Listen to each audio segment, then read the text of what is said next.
मुळात माणिकराव कोकाटे ज्या पद्धतीने बोलत आहे ते चोर तर चोर आणि वरून शिरजोर पद्धतीने ते बोलत आहेत. कुठल्याही ठिकाणचा व्हिडिओ हा जर ऍडव्हर्टाईज साठी असेल तर 15 ते 18 सेकंदाचा असतो. तो स्किप चौथ्या सेकंदाला तो स्किप करण्याचा ऑप्शन येतो. त्यामुळे ते खोटं बोलतात. पहिला मुद्दा.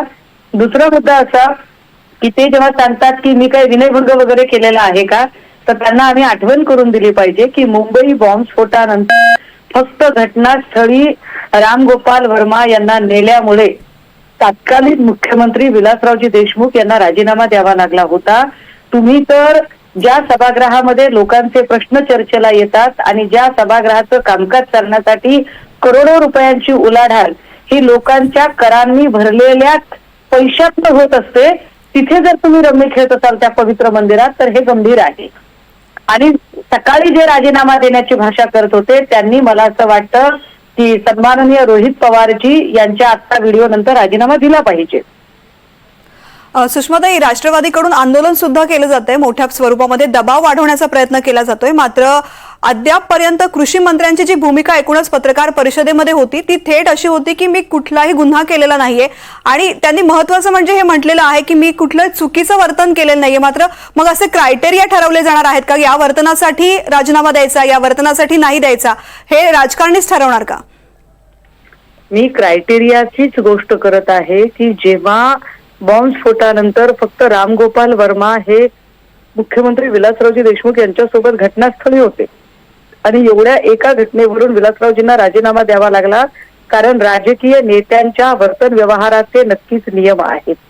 राजकीय नेते किंबहुना लोकप्रतिनिधी मंत्री महोदय हे कोणत्या ठिकाणी कसे वर्तन करतात हे फार महत्वाचे आहे. एकीकडे ऑनलाईन गेमिंग मध्ये किती तरुण पिढी बर्बाद होते याच्या बातम्या आपण रोज बघत आहोत.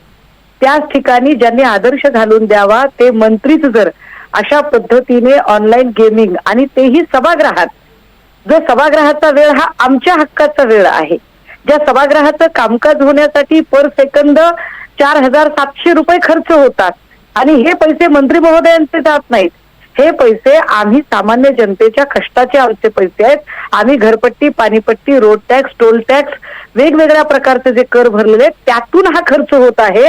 आमची अपेक्षा असते की त्या खर्चातून आमच्या कल्याणाचे, आमच्या जनतेचे प्रश्न सोडवले जावेत. त्यामुळे माणिकराव कोकाटे हे गुन्हेगार आहेत. मुळात लोकशाहीच्या पवित्र मंदिरामध्ये ऑनलाईन गेमिंग सारखा व्यवहार करणं हेच मुळात किती कोडगेपणाचं लक्षण आहे. वरून माणिकराव कोकाटे हे सातत्याने उर्मट विधाने करण्यासाठी प्रसिद्ध आहेत. मी मागच्याही माझ्या बाईटमध्ये म्हटलं की अजितदादांची अशी काय राजकीय अपरिहार्यता आहे की अजितदादांना माणिकराव कोकाटेंसारखे अत्यंत उर्मट आणि भान नसलेले मंत्री हे मंत्रिमंडळामध्ये घ्यावे लागतात. निश्चित. सुषमाताई, खूप खूप धन्यवाद एनडीटीव्ही मराठीशी बातचीत केल्याबद्दल.